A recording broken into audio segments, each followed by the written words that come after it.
Welcome to This Is.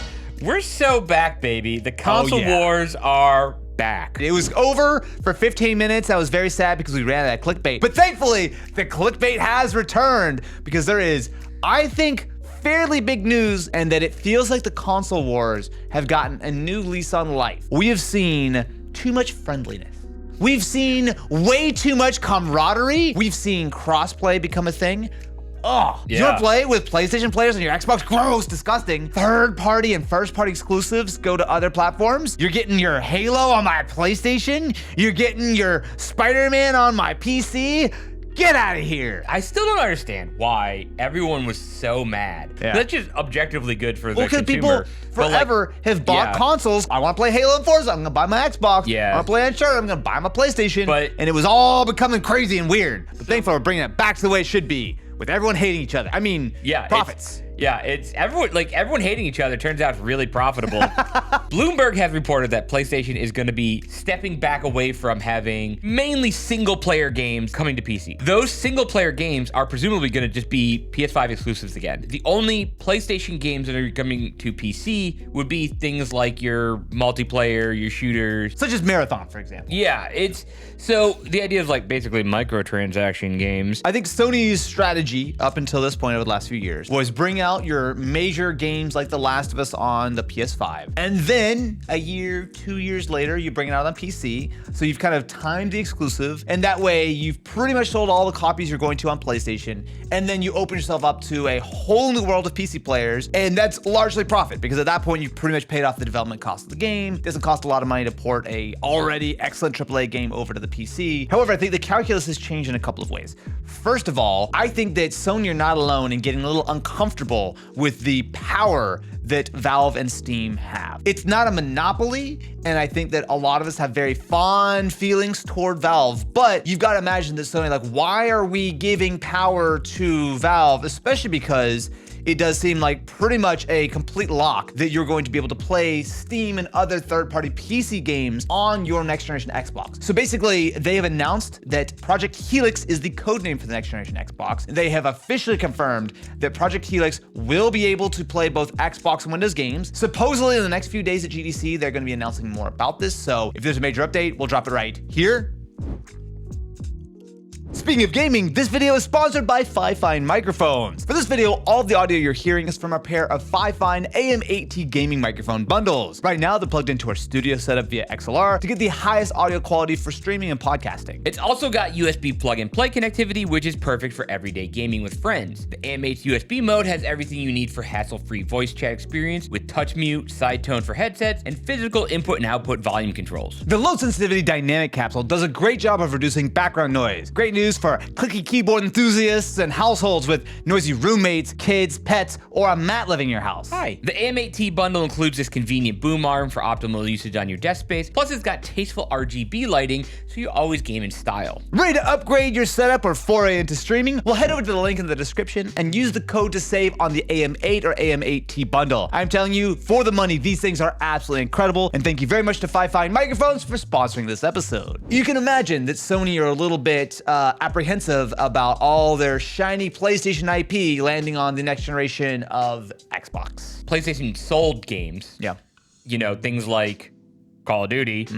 Are owned by Xbox. Yeah. You had Forza, you had Minecraft, you had like a substantial chunk of the best-selling games on PS5 being published by Microsoft. They're looking at the whole concept of a console being that it is a subsidized piece of hardware that they lose money on, or they sell it pretty much a sort of break even, because they need you to continue to buy into the ecosystem, get your PlayStation Plus, yada, yada, yada. And as that sort of walled garden was crumbling, they go, wait a minute. One thing I'm a little shocked at is how quickly they reversed this. To me, like, has kind of confirmed that there is no real grand plan. So what does this mean for gamers? Well, if you're a PlayStation pony, then Sony pony, what the hell? I know. I don't PlayStation want to give pony? it. I'm not giving it to them. It means that you're gonna have nothing change for you. If you were already playing on PlayStation. Already playing in PlayStation. Yeah. Now, this does kind of suck for people who had a PC. There's quite a few people who are like, you know what? I'm fine waiting a couple of years in order to get this on Especially PlayStation. because the games on PC were generally better looking. I mean, not always. Some had performance issues, but you know, typically speaking, you had like ultra wide support and high frame rate. You're not gonna have that You're also not going to have the portable aspect. Yeah, that was because you can't play on Steam Deck. One. Yeah, like your Ally, your Steam Deck, your Legion Go, none of those are going to have the games that are really fun to play. It's fine, because you know what? We can just play on our PlayStation portals. So that does beg the question, is this part of a play for PlayStation to be ready to release a Vita is this a more of a hardware play than it is a software play? I have a few thoughts here. I think that this is Sony realizing that everything being open is a difficult thing for them to justify, because the PS5 has been tremendously successful. They have sold a lot of consoles. It is their most profitable generation yet. And I think they see on the horizon this idea that their sort of walled garden is sort of slowly dissolving, and they don't like it. They see that a lot of their margin is going to be taken by Steam. I think they see that a lot of their stuff is going to land on Xbox platforms and obviously Windows, which is owned by Microsoft. And I think they realize, like, hang on a second, let's circle the wagons, let's chill out a little bit here. If you think about what people play when it comes to games and the overall state of the sort of industry, I think you can really kind of put almost everything into two buckets. You can put it into the live service games, the stuff that, you know, whether it's CS2, whether it's Fortnite, cross-platform, that you want as many players as possible, that they really are entirely reliant on massive scale. Then there are the system sellers, the single player games. I don't know about you, but for me, I own and buy Nintendo hardware largely to play franchises such as Pokemon. I play the PS5 largely to play stuff like Gran Turismo. I think that there are these system sellers that exist. If you tell me that Last of Us 3 is only on the PS6 and nowhere else, I'm probably buying a PS6 because that's a game I really want to play. And so as we've seen Xbox flirt with the idea that everything is an Xbox and they're gonna put all their games on PlayStation and yada, yada, yada, which, to be fair, I'm not convinced that they're gonna continue to do. I think that they're actively probably reconsidering, like, wait a minute, are we being giant dummies right now by doing this? I think that we might start to see a return to a real console war where the incentives are lock you down to our platform. If you want to play that big single player game that we all know you're going to want, that we just spent $4 million developing, you got to buy our hardware. I feel like that what has actually changed is how expensive the hardware is. Look, prices aren't going to go down, guys. Well, like, yeah, you know, like, even when like RAM and stuff stabilizes, we're not going to go back to a $200 console. If I want to put my Sony pony hat on for a minute, you could make an argument, I'm not going to do it in sort of good faith, but you could make an argument by Sony sort of really circling the wagons around their console business. If you want to play all these amazing first-party games, all of these sort of single-player titles that you know you want to buy a console for, well, that will help lock you into a PlayStation. And when you own the PlayStation, guess what? I bought it for Last of Us, but I'm also going to play Fortnite on it and buy all my cosmetics, and I'm going to make them money that way. You could make an argument that this is a way for them to ensure that, hey, you know what? That next generation PS6, we were going to charge $700 for it, but you know what? Maybe we'll lose a little bit. We'll sell it for $600 to start because we know that that's going to get you in the door, and we're going to make that $100 on you over the long term, like PlayStation Plus and whatnot. That's the charitable way of looking at this. Well, I'm sure that's the way that they're trying to sort of. And that's what we said with everything's an Xbox, because like it's like, okay, we're not going to get everyone on just our ecosystem because we have our fingers in so many pies. Don't put your fingers in pies. What's the difference between, are you a platform holder or are you a publisher? A platform holder wants you to buy their hardware, buy stuff through their sort of ecosystem. But you also look at it as a publisher. If you're a publisher, you don't really care about that. You just want to sell your games in as many places as possible. And I think that Microsoft had been kind of in the middle, and they kind of need to make a decision. Do they want to really redirect their efforts toward the PC platform, Project Helix, Xbox, whatever you want to call it? Or are they going to still put all this stuff on PS6, PS5? Are they gonna start putting more stuff on Switch 2? I mean, you can see them going either way. It's a valid question, and a lot of people, you know, like to say like, well, look at, they're going the way of Sega. The difference is that when Sega switched to all software, there was no long-term financial increase of games. Live service games can pay for themselves over time. Imagine Sonic had microtransactions in it. Like maybe that software only side would have worked. We don't know. You can't compare 25 years ago to today. It's a different world we live in. From a consumer standpoint, I like Xbox's model better. But the problem is, does that model directly mean that you're gonna pay $800, $900, $1,000 for the next Xbox? If Sony have decided that they're gonna really ratchet back or just cancel further first-party games on PC, now we want to be really clear here, The third-party stuff, the stuff that's, more like live service and whatnot, that's likely going to still continue to land everywhere. That's what actually makes them money. But for the system sellers, the single-player games that you buy a PlayStation or Xbox or Switch for,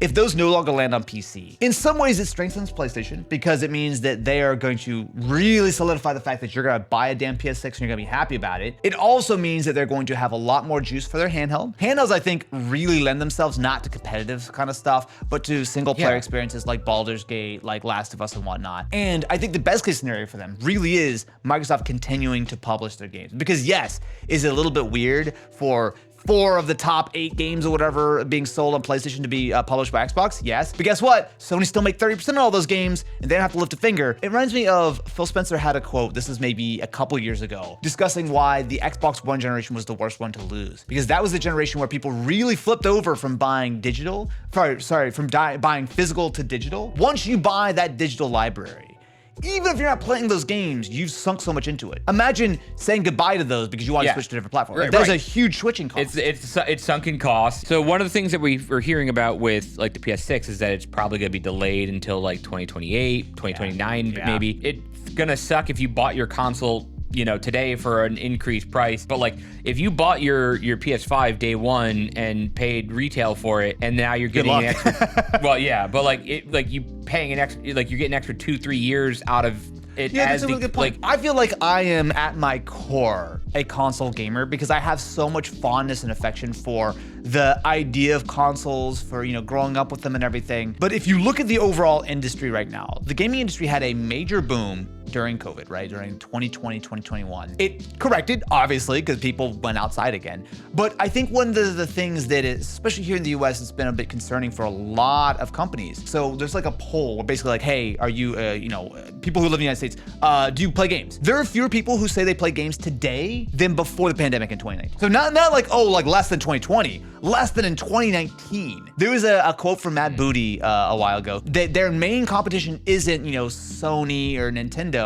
It is in fact TikTok and Netflix. But it is a real thing. People only have so many hours a day for entertainment. All the hours that people spend watching the This Is channel, most importantly, but whether it's Netflix or TikTok or whatever, takes away from gaming time. If you think about sort of where you can spend your time, we have never been more entertained in our entire history of humanity. It's like that pie that can't expand anymore. It makes sense for I would say contraction of the gaming space, but it makes sense for a little bit of a correction. The only reason why the gaming industry is rising in revenue are a couple of smaller areas like the PC and mobile, but also really it's about juicing the existing player base. The growth is largely in taking the high end of people who are like, oh, I play Fortnite and I spend $10 a year. Well, maybe you're gonna spend $20 a year. I do feel like there's a new category that's been forming over the last few years of like, you're not spending thousands of dollars, but you're signing up for Game Pass Ultimate. If you're spending a couple $100 over the course of a game. Yeah, I bet a lot of people spend $0 on gaming a year. A ton of people probably spend like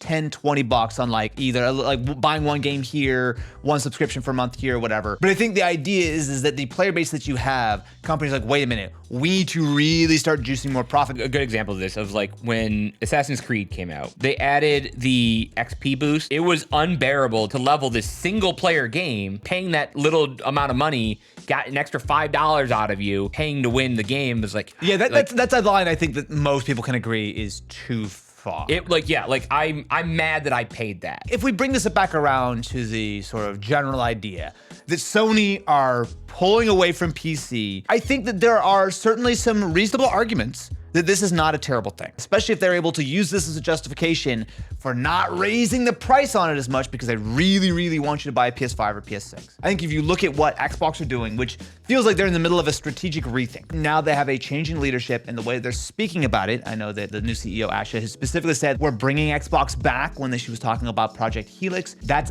encouraging language because I think that you kind of have to acknowledge that there's a problem before you can fix it. I'm very curious to see what they sort of decide to do with this next generation. I have a theory on some of this that's almost like not gaming related. A growing trend, myself included, is to have more meaningful devices. We saw for decades now, everything just becoming a PC, and now there's a pushback specifically with younger, like, Gen Z and stuff like that. This is my productivity device, and then I'll have my gaming device, I'll have my music device. So there is that like intentionality growing. When Xbox started the Everything's a Xbox campaign, that intentionality kind of didn't exist. To give them credit on that, but like it's okay to change your mind on things. But that's not fun. Yeah, gamers don't like to do that. No, so I want to be angry. I want to like only Xbox. like I want to tattoo my face like that says I love Nintendo on it. Yeah. I'm defending Xbox here because like again, I think it's good for you the gamer, but it's not good for you the hater.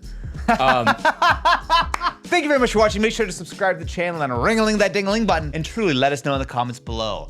Are you on Team Sony Pony? Are you an Xbot? Are you a Defendo? Or are you an adult who just wants to play video games? If so, why are you so boring? Come on, let's have some fun with it, y'all.